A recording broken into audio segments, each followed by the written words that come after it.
आप सभी लोग पेपर कर लिए होंगे। इसमें जो है पहला प्रश्न था, मैं बताया था आप लोगों को कि हम लोग का क्लास जो है ट्यूसडे को चलेगा, थर्सडे को चलेगा और सैटरडे को चलेगा। तो हम लोग का 3 क्लास जो है हफ्ते में 3 दिन चलेगा। और जो मैं आज पढ़ाऊंगा उसका टेस्ट जो है कब होगा? थर्सडे को होगा। तो यहाँ पर मैं बताया पहला प्रश्न है कि हमारे संविधान में स्वतंत्रता के मौलिक अधिकारों में से प्रत्येक पर कुछ परिसीमाएं आरोपित की गई हैं। सही बात है भाई। अनुच्छेद 19 को देखिए तो उसमें भी सीमा है, हर जगह कुछ न कुछ लगाया गया है। कारण लिख रहा है कि भारत का संविधान व्यक्ति की स्वतंत्रता और सामाजिक नियंत्रण के बीच संतुलन स्थापित करता है। तो व्यक्ति की स्वतंत्रता और सामाजिक नियंत्रण के बीच संतुलन स्थापित करना, इसीलिए तो सीमा लगाया गया है। इसका मतलब कि व्याख्या भी करेगा। अब बताया था कि ऊपर पढ़ के जो है क्योंकि पढ़िए, क्योंकि पढ़ के नीचे पढ़िए, फिर नीचे वाला यदि पढ़ के इसलिए पढ़िए, इसलिए लगाकर जो ऊपर वाला पढ़िए। अब देखिए वो सेटिस्फाई कर रहा है कि नहीं, ये कथन क्या हो जाएगा? सही हो जाएगा।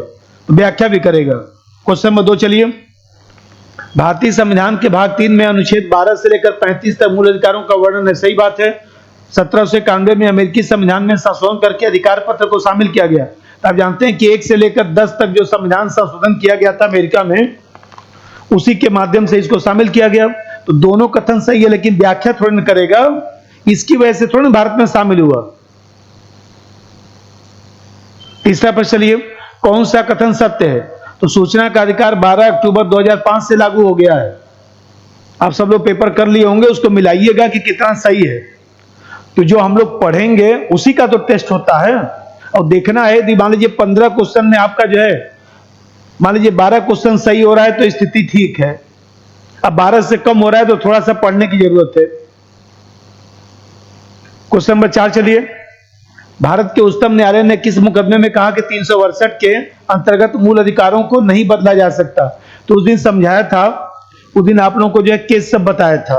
केस में पहला बताया था आप लोगों को शंकरी प्रसाद वाद बताया था, फिर सज्जन कुमार वाद बताया था, फिर गोलकनाथ वाद बताया था, फिर गोलकनाथ के बाद जो है केशवान भारती मुकदमा बताया था। देखिए कोई मुकदमा है, जैसे केशवान भारती साहब हैं, इदनूर हिंदू जो मठ था उसके प्रमुख संत थे। और जानते हैं कि जब इन्होंने मुकदमा दायर किया था तो इनके जो वकील थे, केशवान भारती मुकदमे में जो वकील थे, वो जो है पालकी वाला साहब, जिनकी किताब है संविधान की, वही जो है वकील थे। तो थोड़ा सा इस तरह से भी पढ़ के रखना चाहिए। और उस समय सुप्रीम कोर्ट के चीफ जस्टिस जो है सीकरी साहब थे। अब फिर मैं बताया था कि इसके बाद जो है मिनर्वा मिल्स वाद आया था। अब मिनर्वा मिल्स वाद जो 1980 आया था, मिनर्वा मिल्स बनाम भारत संघ 1980 वाद आया था। इसमें 42वें संशोधन को चुनौती दिया गया था। और सुप्रीम कोर्ट ने जो है अनेक प्रावधानों को असंवैधानिक घोषित कर दिया था और कहा था कि संशोधन की शक्ति असीमित नहीं है बल्कि बेसिक स्ट्रक्चर से सीमित हो जाता है। इसके बाद अनेक केस आया है, जैसे एसआर मुंबई वाद 1994 का है। इसमें पंथ निरपेक्षता को जो है बेसिक स्ट्रक्चर के रूप में माना गया और ये भी कहा गया कि बेसिक स्ट्रक्चर का निर्माण करने वाले सिद्धांतों का जो है वो इसमें व्याख्या भी किया गया था। एक केस आप लोगों को ध्यान रखना है कि जो कोहेल्लो वाद उसको कहा जाता है, 2007 का केस है। इसका पूरा नाम जो है IR कोहेल्लो वाद है। तो आप जानते हैं कि 9वीं अनुसूची से संबंधित जो चीज है उसको चुनौती इसमें कोहेल्लो वाद में दिया गया था, ये ध्यान रखिएगा। और इसमें जो है बेसिक स्ट्रक्चर जो सिद्धांत था केशवान भारती मुकदमे का, उसके संदर्भ में इसी कोहेल्लो वाद में कहा गया था कि 1973 और उसके बाद कोई भी विषय यदि रखा जाएगा तो उसका न्यायिक पुनरावलोकन किया जा सकता है। एक तो केस ये आप लोग ध्यान रखिएगा। तो मैं बता रहा था कि यहां पर मूल अधिकार को नहीं बदला जा सकता। तो किस केस में? गोलकनाथ वाद में, उस दिन बताया भी था आप लोगों को। अगला प्रश्न चलिए। इसमें जो है भारत में मौलिक कर्तव्यों को किस विचार से शामिल किया गया? तो बताइए, मूल अधिकार आपको दिया गया, नागरिकों को ज्यादा मूल अधिकार दिया गया तो उसका दुरुपयोग हो रहा था। तो मौलिक अधिकार के दुरुपयोग को रोकने के लिए जो है मूल कर्तव्य शामिल किया गया। इसमें आंसर यही वाला सबसे ज्यादा एक्यूरेट होगा। राज्य ऐसा कोई कानून नहीं बनाएगा जो मूल अधिकारों को घटाता और समाप्त कर देता और निम्नलिखित में से कौन सा एक इस दृष्टिकोण से कानून नहीं माना जाएगा? तो बताइए, संविधान संशोधन यदि करके कुछ जोड़ा जाता है तो उसको नहीं माना जाएगा सामान्य रूप से। वैसे तो संविधान संशोधन का भी न्यायिक पुनरावलोकन हो सकता है। संविधान में जो कुछ भी लिखा है सबका न्यायिक पुनरावलोकन हो सकता है, चाहे कानून हो, नियम हो, अध्यादेश हो, संविधान संशोधन सबका। भारतीय संविधान में अनुच्छेद 14 विधि के समक्ष समानता का वाक्यांश लिया गया है। तो उस दिन आप लोगों को बताया था कि विधि के समक्ष समानता, तो विधि के समक्ष समानता ब्रिटेन से लिया गया है। अब विधि के समक्ष समान संरक्षण, इक्वल प्रोटेक्शन ऑफ लॉ, जो अमेरिका से लिया गया है। इसमें क्या लगाएंगे? ब्रिटेन के संविधान से लिया गया है। फिर चलिए आगे, निम्नलिखित में से कौन सा मूल अधिकार विदेशी नागरिकों को प्राप्त है? तो मैंने 2-3 प्रश्न इसी पर बनाया है। इस बार आप लोगों को बता चुका हूं 15, 16, 19, 29, 30। तो यह केवल नागरिक के लिए है। जब केवल नागरिक के लिए है, शेष बताया था कि शेष मूल अधिकार किसके लिए है? शेष मूल अधिकार व्यक्ति और नागरिक दोनों के लिए है। तो कोई विदेशी व्यक्ति आएगा तो उसको क्या बोलेंगे? व्यक्ति बोलेंगे। तो मूल अधिकार विदेशी नागरिकों को प्राप्त नहीं है। तो विदेशी नागरिकों को प्राप्त नहीं है, इसका मतलब कि 15, 16, 19, 29, 30 में से टिक लगाना पड़ेगा। ये बी जो है 19 में है, यही तो टिक लगेगा। उच्चतम न्यायालय ने सर्वप्रथम कौन से मामले में निर्णय दिया कि संसद द्वारा संविधान के मूल ढांचे का संशोधन नहीं किया जा सकता है? ये बताइए। केशवानंद भारती मुकदमा ही तो लगाना पड़ेगा। सबसे पहले केशवानंद भारती मुकदमे में ही तो बेसिक स्ट्रक्चर का सिद्धांत आया। निम्नलिखित में से किस एक मूल अधिकार को नागरिकों को दिया गया है और भारत में रहने वाले विदेशियों को नहीं? वही प्रश्न पूछा हूं, इसका भी आंसर यही होगा। थोड़ा सा ऊपर नीचे कुछ बदल दिया हूं प्रैक्टिस करने के लिए कि इसका क्वेश्चन आता रहता है। 42वें संविधान संशोधन द्वारा संपत्ति के मूल अधिकार को 1976 में समाप्त कर दिया गया। 42वां संशोधन नहीं, 44वां संविधान संशोधन। ये तो स्टेटमेंट वैसे ही गलत हो गया। अब यहां पर जो है दूसरा पढ़िए, प्रारंभ में संविधान में मूल अधिकारों को 7 समूहों में बांट गया था। सही बात है। अरे भाई, जो 7 प्रकार का मूल अधिकार था ना, तो उसमें संपत्ति का जो अधिकार था 44वें संशोधन द्वारा समाप्त हो गया। अब 6 तरह का मूल अधिकार हम लोग क्या बचा हुआ है। तो ये स्टेटमेंट सही है, तो केवल 2 सही होगा। अब चलिए, भारतीय संविधान के निम्नलिखित में से कौन सा मूल अधिकार केवल भारतीय नागरिकों को ही प्राप्त है? तो भारतीय केवल नागरिकों को प्राप्त है, ये बताइए। अब 15, 16, 19, 29, 30, इसमें से मैंने 15 लिख दिया तो 15 टिक लगा दीजिए। शोषण के विरुद्ध अधिकार ये 23 हो गया। विधि के समक्ष समानता 14 हो गया। धर्म की स्वतंत्रता 25 हो गया। तो इसके अलावे ही तो 23 और 14 और ये 25 आ रहा है। तो ये जो है मतलब कि व्यक्ति को भी प्राप्त होगा और ये नागरिक को भी प्राप्त होगा। तो केवल भारतीय नागरिकों को प्राप्त होगा। तो 15, 16, 19, 29, 30 में से टिक लगाइए। संविधान के अंतर्गत मूल अधिकारों का संरक्षक कौन है? गार्जियन कौन है? तो गार्जियन जो है न्यायपालिका कहा जाएगा ना। सुप्रीम कोर्ट अनुच्छेद 32 के तहत और हाई कोर्ट जो है 226 के तहत जो है और देखा जाए तो संरक्षण करता है। लेकिन ध्यान रखिएगा कि जब कभी पूछे कि गार्जियन कौन है तो केवल सुप्रीम कोर्ट टिक लगाइएगा, क्योंकि अनुच्छेद 32 स्वयं मूल अधिकार है, 226 मूल अधिकार नहीं है, संवैधानिक अधिकार के रूप में है। थोड़ा ध्यान रखिए। फिर चलिए आगे, निम्नलिखित में से किस एक स्वतंत्रता के अधिकार के रूप में भारतीय संविधान द्वारा गारंटी नहीं दी गई है? ये बताइए। संपत्ति रखना, तो यही तो गारंटी नहीं दी गई है। अनुच्छेद 31 में था और 19(1)(च) में था। तो अनुच्छेद 31 और 19(1)(च) उस दिन बताया था कि 44वां संविधान संशोधन द्वारा जो है जनता पार्टी ने इसे सरकार कर दी। जनता पार्टी सरकार ने इसको समाप्त कर दिया और इसको जो है 1978 के द्वारा जो है इसको समाप्त कर दिया गया। इसको फंडामेंटल राइट से हटाकर इसको लीगल राइट बना दिया गया। अनुच्छेद 300 क में रख दिया गया, भाग 12 में रख दिया गया, अध्याय 4 में रख दिया गया। तो यही वाला टिक लगाइए। ए आच्छादन का सिद्धांत उस दिन समझाया था, अनुच्छेद 13 के तहत है। और एक और सिद्धांत बताया था, डॉक्ट्रिन ऑफ सेवरेबिलिटी, वो भी 13 में पाया जाएगा। और डॉक्ट्रिन ऑफ वेवर, वो भी जो है 13 में पाया जाएगा। ये सब ध्यान रखिएगा। चलिए, आप लोगों का टेस्ट हो गया। अब थोड़ा सा कुछ आगे भी बढ़ा जाए। हाँ, ये बता रहा था केशवानंद भारती मुकदमा, केरल राज्य। अब फिर इसके बाद एक इसी में केस लिख दीजिएगा, मिनर्वा मिल्स वर्सेस भारत संघ 1980।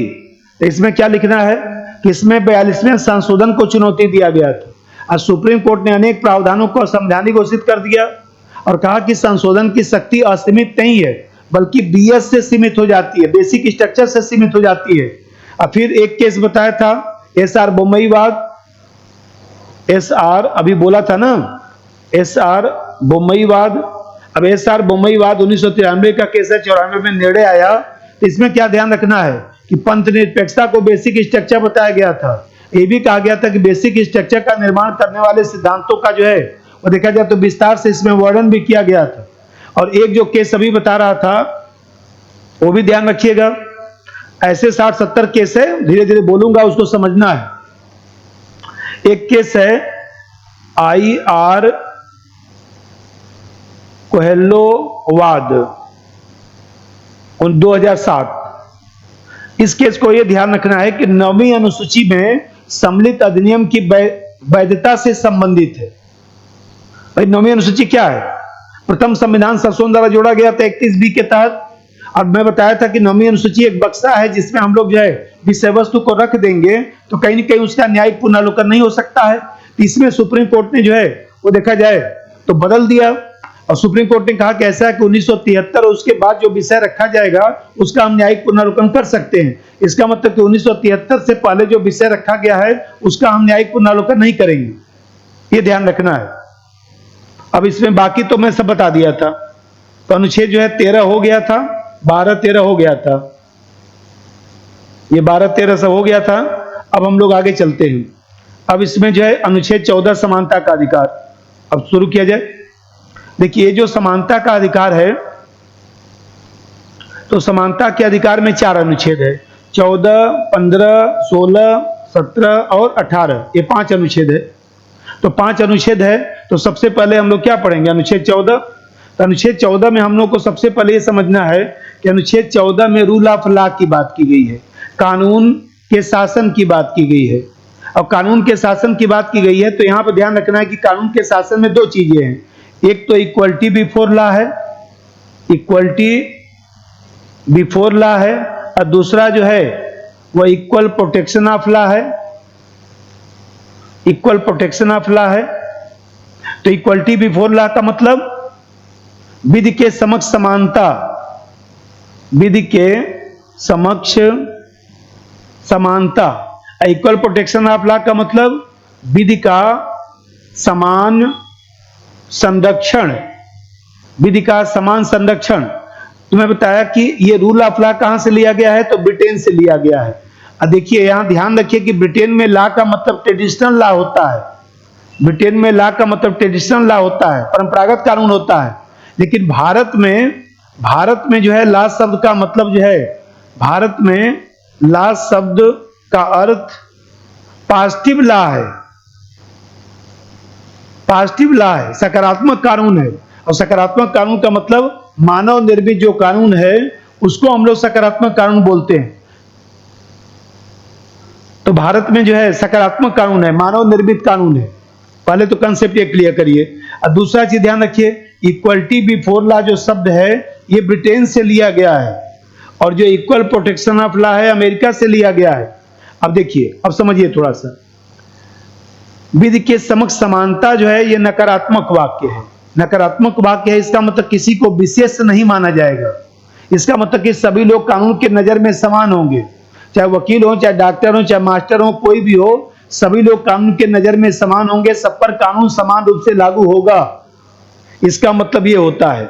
अब विधि का समान संरक्षण, इसका मतलब ये सकारात्मक शब्द है, और सकारात्मक शब्द है इसका मतलब होता है समान के साथ समान व्यवहार, समान के साथ समान व्यवहार। इसका मतलब क्या निकला? असमान के साथ असमान व्यवहार, असमान के साथ असमान व्यवहार। समान परिस्थिति है तो समान कानून लागू होगा, असमान परिस्थिति है तो असमान कानून लागू होगा, इसका मतलब ये निकलता है।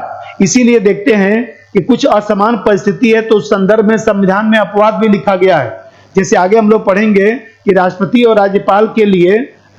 राज्यपाल के लिए देखा जाए तो अनुच्छेद 361 में अलग से प्रावधान दिया गया है, उनको विशेषाधिकार दिया गया है। जैसे राष्ट्रपति राज्यपाल के संदर्भ में, उसमें आप लोग पढ़िएगा बेयर एक्ट में 361 में लिखा गया हुआ कि राष्ट्रपति और राज्यपाल अपने जो है वो संवैधानिक कर्तव्यों के लिए उत्तरदायी नहीं है, न्यायालय में उसको कोई परमादेश जारी नहीं किया सकता है। दूसरा चीज इसमें लिखा गया है कि राष्ट्रपति राज्यपाल पर कोई भी पद पे रहते हुए आपराधिक मुकदमा नहीं चलाया जा सकता है। और तीसरा चीज लिखा है कि राष्ट्रपति राज्यपाल पर सिविल मुकदमा चलाने के लिए 2 माह पूर्व नोटिस देना आवश्यक है। इसी प्रकार से आगे हम लोग पढ़ेंगे कि जैसे मान लीजिए संसद सदस्यों को विशेषाधिकार है अनुच्छेद 105 के तहत, 194 के तहत विधानमंडल के सदस्यों को विशेषाधिकार है। इस तरह से इसको पढ़ना है। अब देखिए कानून के शासन का सामान्य अर्थ क्या होता है, एक दिमाग में बैठाना है कि विधि की सर्वोच्चता होनी चाहिए, विधि के समक्ष समता होनी चाहिए, विधि की भावना की प्रधानता होनी चाहिए, शक्ति पृथक्करण का सिद्धांत होना चाहिए। देखिए शक्ति, डिवीजन ऑफ पावर और सेपरेशन ऑफ पावर में अंतर है। डिवीजन ऑफ पावर का मतलब हुआ केंद्र और राज्य के मध्य शक्ति का वितरण, और सेपरेशन ऑफ पावर का मतलब हुआ विधायिका, कार्यपालिका और न्यायपालिका अलग अलग कार्य करें। जो मॉन्टेस्क्यू ने स्पिरिट ऑफ लॉज जो पुस्तक लिखा था उसमें दिया था कि विधायिका न तो कार्यपालिका के कार्य में हस्तक्षेप करे, कार्यपालिका न तो न्यायपालिका के कार्य में हस्तक्षेप करे, न तो न्यायपालिका इधर हस्तक्षेप करे, सब लोग अपना कार्य करें। इसको सेपरेशन ऑफ पावर, शक्ति पृथक्करण का सिद्धांत कहते हैं। तो रूल ऑफ लॉ में शक्ति पृथक्करण भी शामिल है। और फिर विधि स्पष्ट और सरल होनी चाहिए, स्वतंत्र न्यायपालिका होनी चाहिए, शक्ति के मनमाना जो उपयोग नहीं होना चाहिए। तो ये सब कभी लिखिएगा तो ये भी जो है एक प्रकार से कानून का शासन ही है। और जानते हैं कि इसमें एक केस भी आया था, इसमें एक केस आया था, वो आपको ध्यान रखना है। एक केस आया था पश्चिम बंगाल का, पश्चिम बंगाल वर्सेस अनवर अली, 1951 का केस आया था। इसमें सुप्रीम कोर्ट ने कहा था कि ये जो दोनों पहलू है, विधि के समक्ष समानता और विधि का समान संरक्षण, वो भरी अलग अलग दिखाई देता है, लेकिन दोनों का अर्थ एक ही है, दोनों एक दूसरे के पूरक हैं। भले से सैद्धांतिक अंतर है लेकिन दोनों एक दूसरे के पूरक हैं, व्यवहार में कोई किसी प्रकार से अंतर नहीं है। एक तो ये ध्यान रखना है। अब रीजनेबल क्लासिफिकेशन अंडर 14, तो जो युक्तियुक्त वो जो वर्गीकरण है कि अनुच्छेद 14 के तहत जो है जो वर्गीकरण किया गया है उसको बोलते हैं युक्तियुक्त वर्गीकरण। तो युक्तियुक्त जो वर्गीकरण किया गया है उसमें एक तो भौगोलिक आधार पर है कि भाई हमें कहते हैं भौगोलिक आधार का मतलब यह है कि जैसे मान लीजिए सपोज करिए कहीं पर जो है पहाड़ी इलाका है, कहीं मैदानी इलाका है, तो उसके लिए अलग अलग कानून बनाया जा सकता है। जैसे पहाड़ी जो लोग हैं उनके लिए पुलिस सेवा के लिए कम हाइट रखा गया है, मैदानी इलाके के लिए ज्यादा रखा गया है। दूसरा जो वर्गीकरण है कर विधान के संदर्भ में, टैक्सेशन के संदर्भ में, तो यहां पर राज्य जो है व्यक्ति और वस्तुओं का कर लगाते समय जो है विभेद कर सकता है। जैसे आपको ध्यान होगा कि जीएसटी में भी विभेद किया गया है, किसी पर ज्यादा, किसी पर कम, किसी पर 0%, इस तरह से। और तीसरा चीज है यहां पर कि राज्य के पक्ष में विभेद, राज्य के पक्ष में विभेद। राज्य के पक्ष में विभेद का मतलब कि राज्य स्वयं एक वर्ग है, साधारण नागरिकों से भिन्न है। राजकीय कर्मचारियों के संदर्भ में विभेद किया जा सकता है। जैसे राजकीय कर्मचारियों के लिए सामूहिक बीमा का प्रावधान है, आम नागरिकों के लिए सामूहिक बीमा का प्रावधान नहीं है। इसी प्रकार से देखते हैं कि हमारे यहाँ जो है लिंग और आयु के आधार पर भी वर्गीकरण किया जा सकता है। मान लीजिए किसी मुकदमे के लिए विशेष न्यायालय की स्थापना की जा सकती है। जैसे एमपी एमएलए कोर्ट आजकल सुनते होंगे, वो विशेष न्यायालय की स्थापना है। आप ये नहीं कर सकते कि हमारा भी मुकदमा उसी में सुन लीजिए, ऐसा नहीं है। कोई फास्ट ट्रैक कोर्ट भी बनाया जा सकता है। ऐतिहासिक आधार पर भी वर्गीकरण हो सकता है। जैसे जाति के आधार पर मान लीजिए आरक्षण दिया गया तो वह भी रीजनेबल क्लासिफिकेशन है 14 का, कोई दिक्कत की बात नहीं। ये सब भी ध्यान रखना है।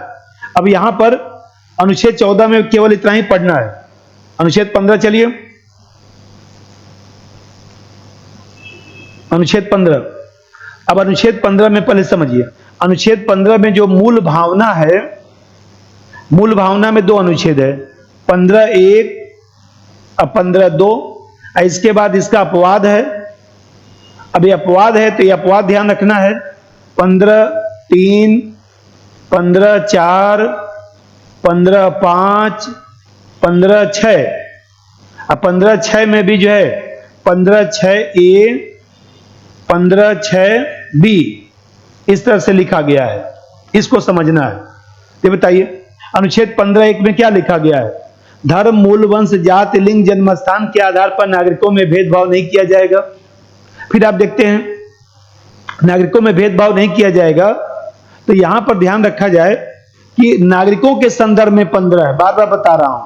इसी प्रकार से देखते हैं कि 15(2) में क्या कहा गया है। 15(2) में इसी को व्यवहारिक रूप से समझाने का प्रयास किया गया है। व्यवहारिक रूप से मतलब कि नागरिक जैसे दुकान है, भोजनालय है, होटल है, मनोरंजन स्थल है, सार्वजनिक उपयोग हेतु जो है मान लीजिए कुआं है, तालाब है, सड़क है, यहाँ पर नागरिकों में किसी प्रकार का भेदभाव नहीं किया जाएगा। अब 15(3) में अब अपवाद लिखा गया है।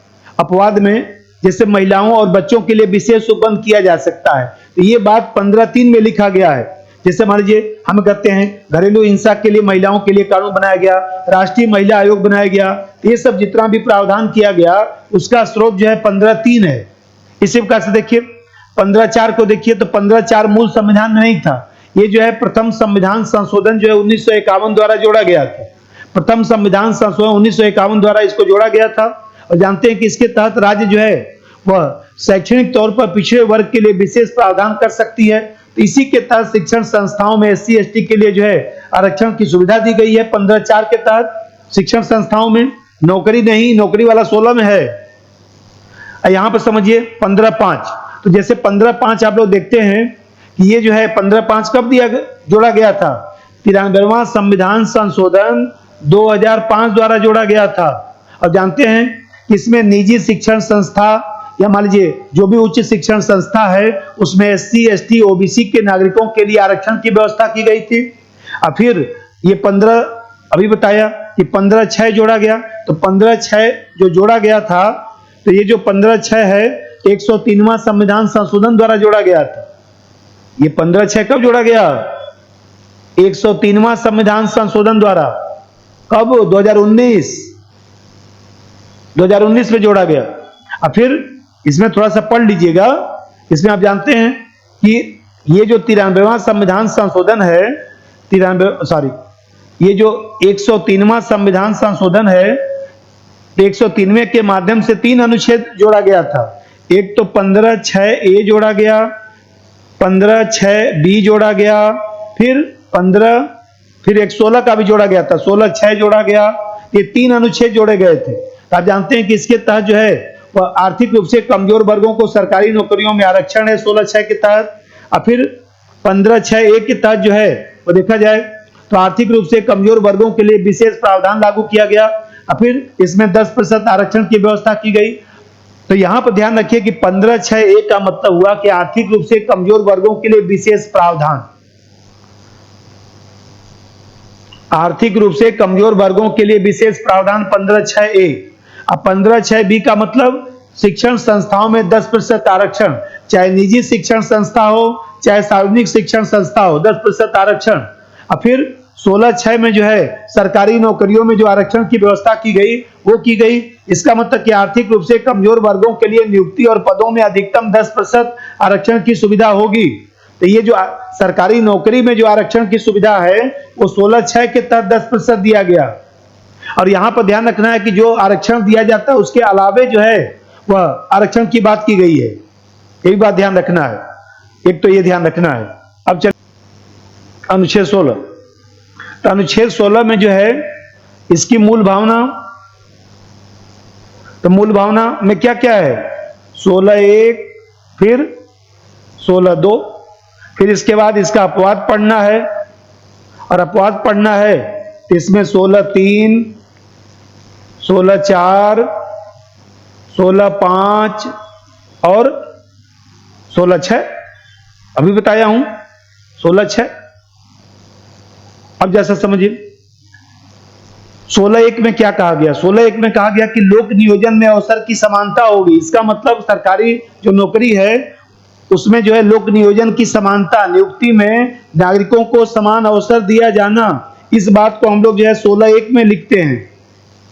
और फिर 16(2) में क्या कहा गया कि जो 7 आधार है, अभी जो 5 आधार बताया था ना अनुच्छेद 15 में, उसके साथ 2 आधार और जोड़ दीजिए, 7 आधार हो गया। धर्म, मूल वंश, जाति, लिंग, जन्मस्थान, वंश, क्रम, निवास, इन 7 आधारों पर नौकरियों में किसी प्रकार का भेदभाव नहीं किया जाएगा।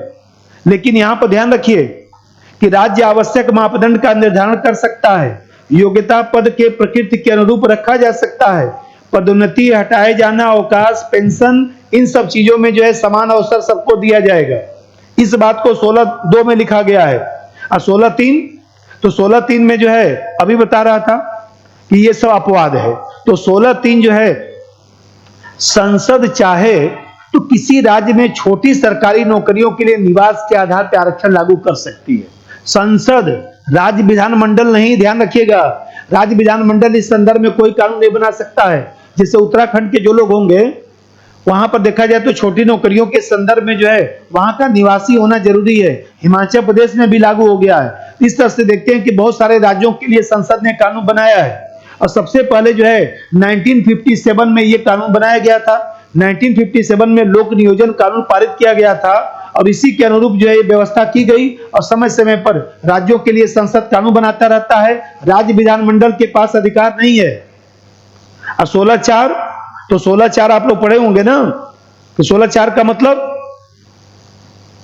ओबीसी वर्ग को जाति के आधार पर जो सरकारी नौकरियों में 27% आरक्षण है वो 16(4) के तहत दिया गया है।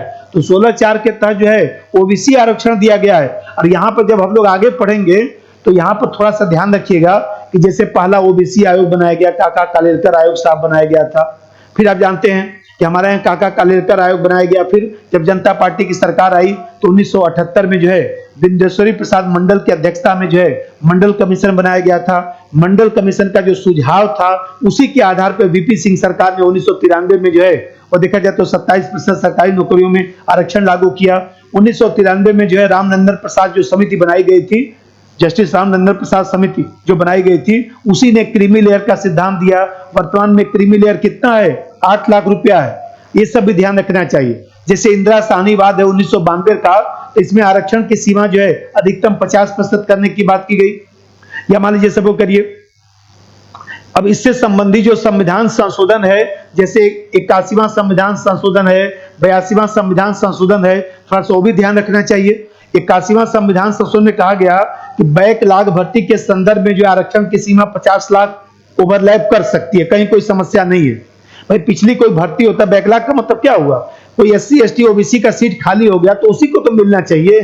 तो अगले बार जो है वो सीट जुड़ेगा तो 50% के आरक्षण सीमा क्रॉस कर सकता है। ये बात 81वां संविधान संशोधन में किया गया। 82वां संविधान संशोधन 2000 द्वारा जो है ये कहा गया कि यदि मान लीजिए कोई न्यूनतम अर्हता रखा गया है तो SC ST के लिए न्यूनतम अर्हता अंकों में नरमी दी जा सकती है। तो ये सब भी थोड़ा सा हम लोग को जानना चाहिए कभी कभी। फिर आप जानते हैं कि अब ओबीसी आयोग में आगे पढ़ाऊंगा कि हमारे यहाँ जो है तो देखा जाए तो ओबीसी जो आयोग है वो संविधान संशोधन करके ओबीसी आयोग को संवैधानिक दर्जा दे दिया गया। कौन सा संविधान संशोधन? 102 ऐसे याद किया जाता है। अब जैसा समझिए यहां पर ध्यान रखना है। अब मैं 16(4) बताया ओबीसी आरक्षण, 16(5) तो 16(5) समझिए।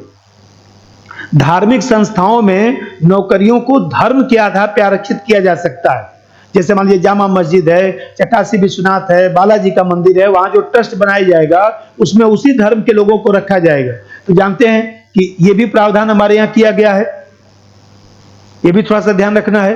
और अभी बताया हूं 16(6) 103वां संविधान संशोधन 2019 द्वारा इसको लागू किया गया। और 16(6) में क्या कहा गया? आर्थिक रूप से कमजोर वर्गों के लिए नियुक्ति और पदों में अधिकतम 10% आरक्षण की सुविधा दी जाएगी। ये सब ध्यान रखिएगा।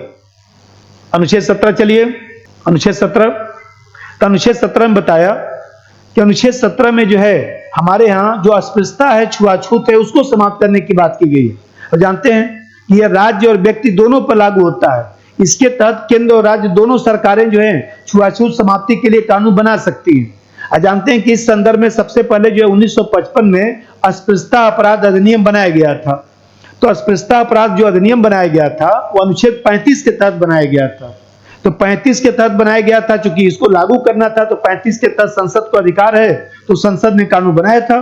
अब जानते हैं इसका नाम बदलकर 1976 में सिविल अधिकार संरक्षण अधिनियम कर दिया गया, protection of civil right act कर दिया गया, उसी का नाम बदलकर। जानते हैं कि इसमें जो अनेक प्रावधान किए गए, आप लोग पढ़ते होंगे कि जैसे अस्पृश्यता के आधार पर सेवा से इनकार करने पर जो है व्यवसाय का लाइसेंस रद्द किया जा सकता है, चुनाव लड़ने के अधिकार से वंचित किया जा सकता है।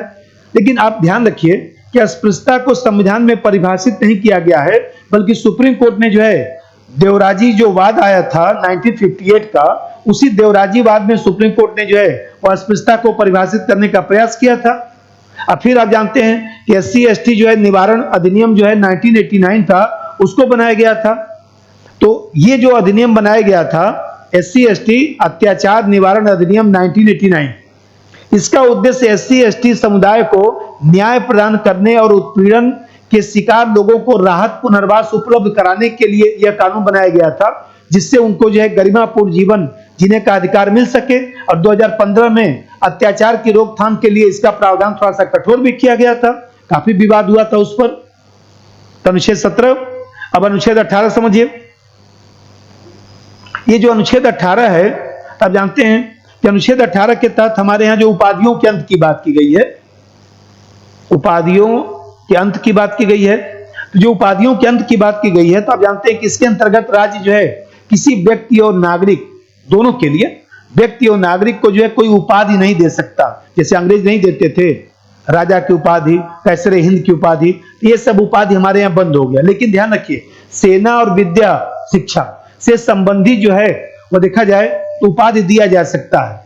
और यहाँ पर विदेशों से सम्मान लेते समय राष्ट्रपति की पूर्व अनुमति लेना आवश्यक है।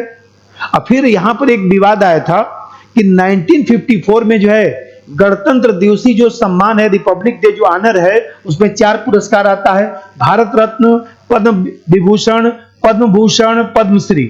ये 4 सम्मान 1954 में शुरू किया गया था। जब जनता पार्टी सरकार आई 1977 में, तो जनता पार्टी सरकार ने इसको उपाधि बताकर इस पर प्रतिबंध लगा दिया गया। लेकिन आप जानते हैं कि ये मुकदमा सुप्रीम कोर्ट में गया और 1980 में सुप्रीम कोर्ट ने जो है जनता पार्टी का जो निर्णय था इसको प्रतिबंध लगाने का, उस निर्णय को असंवैधानिक घोषित कर दिया। और इस तरह से पुनः 1980 से यह सम्मान जो है दिया जा रहा है। तो थोड़ा सा इसके बारे में भी जाकर पढ़ लीजिएगा। एक केस इसमें महत्वपूर्ण है अनुच्छेद 18 में, बालाजी राघवन जो वाद है 1996 का, यह महत्वपूर्ण है। आप जानते हैं कि इसी में सुप्रीम कोर्ट ने जो है वह अवार्ड और टाइटल, उपाधि और सम्मान में अंतर किया था। और यह भी कहा था कि इसका प्रयोग जो है वह देखा जाए तो नाम के आगे पीछे हम नहीं लगा सकते। नहीं, हम लोग लिख देते हैं कहीं पर भारत रत्न डॉक्टर अंबेडकर साहब, लेकिन सुप्रीम कोर्ट ने कहा इसका प्रयोग जो है अपने नाम के आगे पीछे नहीं कर सकते हैं, क्योंकि कहीं ना कहीं जो है वो देखा जाए, एक तो ये चीज कहा गया और दूसरा चीज एक उसमें मामला था कि सुप्रीम कोर्ट ने व्याख्या भी किया था। सुप्रीम कोर्ट ने कहा था कि भाई देखिए, ऐसा है कि ये रिपब्लिक डे ऑनर जो पुरस्कार है कोई उपाधि नहीं, ये सम्मान है जो दूसरे लोगों को प्रेरणा देता है, इसलिए ये चलता रहना चाहिए। आज भी आप देखते हैं कि हमारे यहाँ यह सम्मान जो है दिया जाता है। तो अनुच्छेद 18। अब जैसा चलिए, ये तो समानता का अधिकार हो गया। अब समानता का अधिकार हो गया तो मैं कहूं कि अस्पृश्यता का अंत किस अधिकार से संबंधित है, किस अधिकार की मान्यता, तो समानता टिक लगाइएगा। इधर उधर कुछ भी लिखेगा तो टिक मत लगाइएगा, ध्यान रखिए। अब स्वतंत्रता का जो अधिकार है, जैसे उस पर चर्चा कर दिया जाए। स्वतंत्रता का अधिकार, तो देखिए जो स्वतंत्रता का अधिकार है, यहां पर ध्यान रखिए कि स्वतंत्रता के अधिकार में अनुच्छेद 19 से लेकर 22 तक अनुच्छेद है। तो 19 से लेकर 22 तक अनुच्छेद है, तो यहां पर ध्यान रखिए इसका पढ़ने का एक तरीका है। जैसे 19 से क में कोई बात लिखी गई है तो उसका प्रतिबंध कहां दिया गया, 19(2) में। 19 से ख में कोई बात लिखी गई है तो उसका प्रतिबंध कहां है, 19(3) में। जैसे मान लीजिए 19(1) ग में कोई बात लिखी गई है तो उसका प्रतिबंध कहां है, 19(4) में। मान लीजिए 19(1) घ में कोई बात लिखी गई है तो उसका प्रतिबंध कहां है, 19(5) में। 19(1) अंग में कोई बात लिखी गई है तो उसका प्रतिबंध कहां है, 19(5) में। ये दोनों प्रतिबंध समान है, ये दोनों प्रतिबंध समान है। अब मान लीजिए 19 से 1 छ था, मैं बताया कि संपत्ति की स्वतंत्रता थी जिसको 44वां संविधान संशोधन द्वारा समाप्त कर दिया गया। और 19 से 1 छ में कोई बात लिखी गई है तो इसका प्रतिबंध कहां पर है, 19(6) में है, 19(6) में है। इसको ऐसे पढ़ा जाता है। तो यहां पर ध्यान रखिएगा कि वाक्य में व्यक्ति की जो स्वतंत्रता है 19 से कम में लिखा गया है, तो वाक्य में व्यक्ति की जो स्वतंत्रता दी गई है यह हमारे यहाँ अमेरिकी संविधान से प्रभावित है। इसी में हमारे यहाँ प्रेस की स्वतंत्रता है। अब प्रेस की स्वतंत्रता एक व्यापक स्वतंत्रता के रूप में है, जैसे परिचालन की स्वतंत्रता है, संपादकीय कर्मचारियों की नियुक्ति है, प्रकाशन का अधिकार है, विक्रय का अधिकार है, प्रचार प्रसार का अधिकार है। ये सब हमारे यहाँ 19 से कम है। प्रेस की स्वतंत्रता को अनुच्छेद 19 से कम में ही लिखा गया है, अलग से कोई अनुच्छेद नहीं दिया गया है। और जानते हैं कि हमारे यहाँ सुप्रीम कोर्ट में केस भी आया था साकल पेपर्स लिमिटेड बनाम भारत संघवाद 1962 का जो आया था, उसमें सुप्रीम कोर्ट ने भी यही बात कहा था कि 19 से 1 के तहत प्रेस की स्वतंत्रता जो है निहित है। और इस तरह से देखते हैं कि इसी के तहत आप लोग पढ़ते हैं कि 1966 में जो है 1966 में प्रेस परिषद की स्थापना की गई थी और उस प्रेस परिषद में एक अध्यक्ष और 28 सदस्य होते हैं और यही प्रेस परिषद जो है प्राथमिक रूप से शिकायतों का निदान करती है। तो आप देखते हैं कि 19 से 1 का हमारे यहाँ व्यापक है और इसी के तहत आप लोग पढ़ते होंगे आगे 2004 में जो जिंदलवाद आया था कि वो हमारा जो वाकई में व्यक्ति का स्वतंत्रता है, उसी में जो है वह देखा जाए तो जो हम लोग का राष्ट्र ध्वज है उसको फहराने का भी अधिकार सुप्रीम कोर्ट ने मान लिया था। जानते हैं कि भाई बोलने का अधिकार, तो चुप रहने का भी तो अधिकार है, चुप रहना भी तो बोलना है। इमैनुअल का एक केस आया था केरल राज्य का 1986 का, उसी केस में चुप रहने का अधिकार भी शामिल कर लिया गया। और फिर आप जानते हैं कि हमारे यहाँ जो है एक प्रभुदत्तवाद आया था, प्रभुदत्त बनाम भारत संघवाद 1982 का है, 1982 का। उसमें सुप्रीम कोर्ट ने कह दिया था आरटीआई को कानूनी अधिकार के रूप में जो मान्यता दिया गया। आप जानते हैं कि वहीं पर प्रभुदत्तवाद में सुप्रीम कोर्ट ने कहा था कि कहीं न कहीं सूचना का अधिकार दिया जाना चाहिए, तो सुप्रीम कोर्ट ने जो है और देखा जाए तो आरटीआई की बात किया था, लेकिन आरटीआई हमारे यहाँ मूल अधिकार तो है नहीं, कानूनी अधिकार के रूप में है। आगे पढ़ाऊंगा आप लोगों को, तो ये तो ऐसे पढ़ना है। उसके बाद देखिए यहां पर ध्यान रखना है, अब जैसे 19 से 1 क है तो 19 1 क का जो प्रतिबंध है वो कहां पर है, 19(2) में दिया गया है। तो 19(2) में जो प्रतिबंध दिया गया है उस प्रतिबंध में 8 प्रतिबंध लिखा हो गया। राज्य की सुरक्षा, विदेशों के साथ मैत्रीपूर्ण संबंध, कानून व्यवस्था, नैतिकता, शिष्टाचार, न्यायालय की अवमानना, मानहानि, अपराध के लिए प्रोत्साहन, भारत की प्रभुता, अखंडता, ये सब जो 8 पॉइंट लिखा होगा ये भी आप लोगों को ध्यान रखना है। देखिए अभी हेट स्पीच का मसला चल रहा था। हेट स्पीच का मतलब क्या है, लिखित और मौखिक या संकेत के माध्यम से या दृश्य स्वरूप में किसी व्यक्ति या समुदाय को धमकाना या हिंसा के लिए उकसाने की मंशा से किया गया जो कार्य है उसको हेट स्पीच कहा जाता है। मतलब ऐसी अभिव्यक्ति जो समूह के खिलाफ हिंसा, घृणा और भेदभाव को बढ़ावा देती है। तो ये कहां है, एक तो 19 से 1 में है, आईपीसी की धारा में जो है 153 में है, 153A में है, 153B में है, 298 में है, और फिर हमारे यहाँ पीपुल रिप्रेजेंटेटिव जो एक्ट है 1951 उसमें भी लिखा गया है। नागरिक अधिकार संरक्षण अधिनियम जो अभी बताया 1955 वाला, उसमें भी लिखा गया है। इसमें एक चीज ध्यान रखिएगा कि केंद्र सरकार द्वारा जो है टीके विश्वनाथन जो समिति बनाया गया था, टीके विश्वनाथन जो समिति बनाया गया था, ये टीके विश्वनाथन समिति, तो टीके विश्वनाथन जो समिति बनाया गया था उसी ने कहा था कि हेट स्पीच के लिए कठोर प्रावधान लागू किया जाए। उसी के संदर्भ में काफी विवाद पिछले साल उत्पन्न हुआ था और सुप्रीम कोर्ट ने जो है वो देखा जाए तो प्रवासी भलाई जो संगठन है, एक केस आया था प्रवासी भलाई संगठन वर्सेस भारत संघवाद, उसमें जो है और ज्यादा कठोर कानून बनाने का जो है सलाह दिया था। खैर ये सब कोई मतलब नहीं। अब यहां पर 19 से 1 जो है उसके बारे में आपको पढ़ना है। बेयर एक्ट बोला था उससे पढ़ डालिएगा कि 19 से 1 में क्या है, शांतिपूर्वक बिना हथियार के जो है सभा करने का अधिकार। तो सभा करने का अधिकार, जुलूस निकालने का अधिकार, ये सब जो है हमारे यहाँ 19 से 1 में दिया गया है। और फिर उस पर जो प्रतिबंध लिखा गया 19(3) में दिया गया है। तो 19(3) में जो है और देखा जाए तो जो प्रतिबंध है उसमें 2 प्रतिबंध है, भारत की प्रभुता और अखंडता, और दूसरा प्रतिबंध है उसमें लोक व्यवस्था। ये 2 प्रतिबंध नोट कर लेना है। इसी तरह से 19 से 1 में जो है संस्था और संघ बनाने का अधिकार है। संस्था और संघ बनाने का अधिकार है, इसका मतलब जो क्लब है, कंपनी है, संगठन है, हित समूह, दबाव समूह, ये सब बनाने का अधिकार जो है हमारे यहाँ 19 से 1 के तहत दिया गया है। तब जानते हैं कि जो, लेकिन एक चीज ध्यान रखिएगा, सशस्त्र सेना और पुलिस को संघ बनाने का अधिकार केवल सांस्कृतिक संघ तक ही सीमित है। ये लोग कोई राजनीतिक संघ नहीं बना सकते हैं, ये भी बात ध्यान रखना है। जो हमारे यहाँ सहकारी समिति है, तो सहकारी समितियों को 97वां संविधान संशोधन 2011 द्वारा जो है इसी 19 से 1 में सहकारी जो समिति है उस सहकारी समिति को इसी में जो है शामिल किया गया है। ये भी बात ध्यान रखिएगा। तो सहकारी समितियां बकायदे 19 से 1 में अलग से जोड़ दिया गया है, ये भी बात ध्यान रखना है। और यहाँ पर जो प्रतिबंध है 19(4) में है, तो 19(4) में 3 तरह का प्रतिबंध है, भारत की प्रभुता, अखंडता, दूसरा जो है सार्वजनिक व्यवस्था, तीसरा जो है सदाचार, ये 3 प्रतिबंध है। अब 19 से 1 में जो कहा गया है, 19(1) घ में क्या कहा गया है? भारतीय नागरिकों को स्वतंत्र रूप से निर्बाध जो है भ्रमण करने की स्वतंत्रता, मतलब भारत के नागरिक बिना रोक टोक के भारत के किसी भी स्थान पर भ्रमण कर सकते हैं। और इसमें जो प्रतिबंध है वो कहां पर दिया गया है? 19(5) में दिया गया है। दो प्रतिबंध है, साधारण जनता के हितों में और दूसरा साधारण जनता के हितों में और दूसरा एसटी के हितों के संरक्षण के लिए। ये दो प्रतिबंध है। और फिर 19(1) अंग में क्या लिखा गया है? भारत के नागरिकों को जो है भारत के राज्य क्षेत्र में कहीं पर भी निवास करने और बसने का अधिकार है। और उस पर भी प्रतिबंध अभी जो बोला हूं 19(5) में जो दो प्रतिबंध बोला हूं वही प्रतिबंध। यहां पर ये ध्यान रखिएगा, एक चीज ध्यान रखिएगा, 19(1) घ में और 19(1) अंग में जो प्रतिबंध है उसमें विस्तार किया गया है। लोक व्यवस्था के संदर्भ में अधिकारी प्रतिबंध लगा सकता है, लेकिन युक्ति संगत होना चाहिए।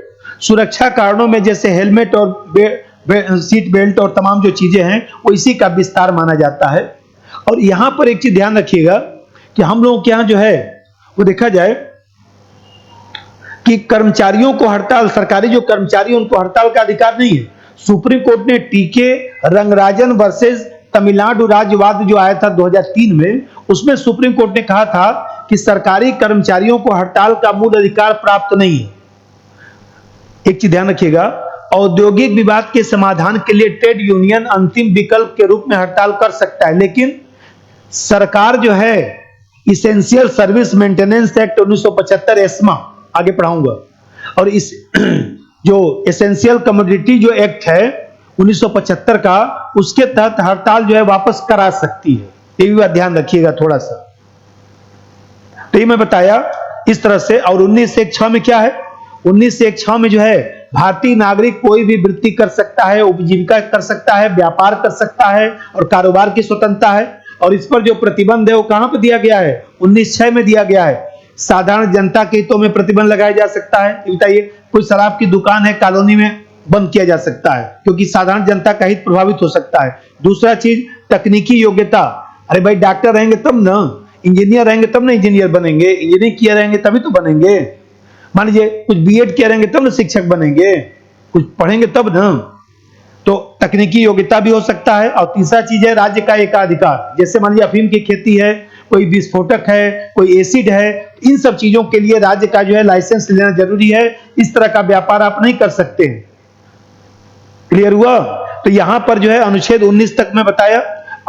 अब इसमें एक अनुच्छेद है 20, अनुच्छेद जो है वो 20 है। तो अनुच्छेद 20 में तीन चीज आपको ध्यान रखना है।